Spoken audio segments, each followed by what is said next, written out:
Aqui, ó, eu vim pro aniversário de Luan, do filho de compadre Cícero. Olha o que ele faz, olha. E, rapaz, é o Papai Noel aí.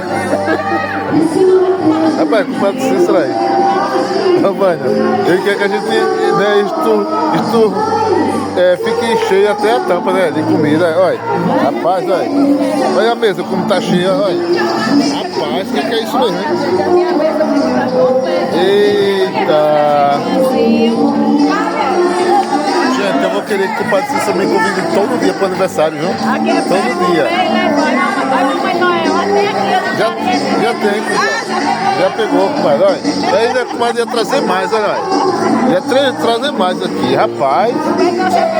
Não, todo dia. Olha, já tô com a barriga estufada aqui, tanto comer, olha. E ela trazendo mais ainda. Eita, Jesus.